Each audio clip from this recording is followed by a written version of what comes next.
Գյուրջան Կասկադ, ցանկացած համեմատություն մեր օգտին է։ Ես Էլեոնոր Ավերդյանն եմ, բայց եկել եմ ոչ թե իմ անձնական պահանջի համար, այլ մորս Ժան Նաղաջանովայի համար։ Մայրս ուրեմն 22 թվականին նոյեմբերի 22-ին հատել է Արցախի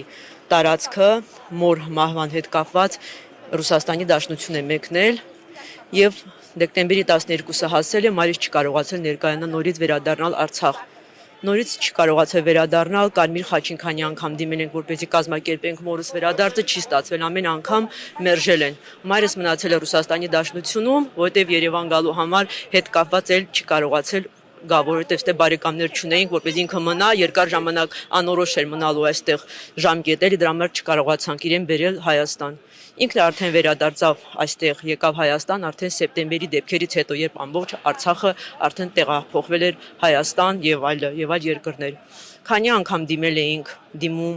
որպեսզի մայրը ստանա 100,000-ը, 50,000-ը, հետո 40+10-ը, ամեն անգամ մերժել են, ասելով, որ ինքը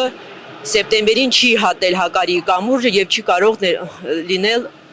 շահառու, այդ աջակցությունների շահառու։ Քանի անգամ դիմել եք, ամեն անգամ մերժել են, չեմ կարողանում հասկանալ։ Ինքը 34 տարի Արցախում ապրել է, 88 թվականին ինքը Բաքվից է տեղափոխվել, փախստական է հանդիսացել, եկել է Ասկերանի շրջան Շորժ գյուղ, 34 տարի այնտեղ ապրելուց հետո ընդամենը կյանքում առաջին անգամ տեղափոխվել է Ռուսաստանի Դաշնություն, դա պատճառ կար, չի կարողացել մոր մահվան մասնակցի, տարելիցն է գնացել։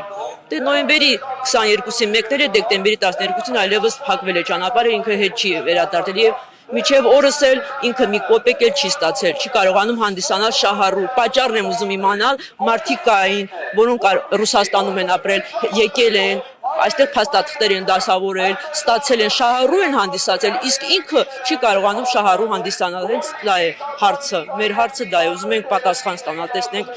պատճառը որն է, որ ամեն անգամ մերժում են մեզ։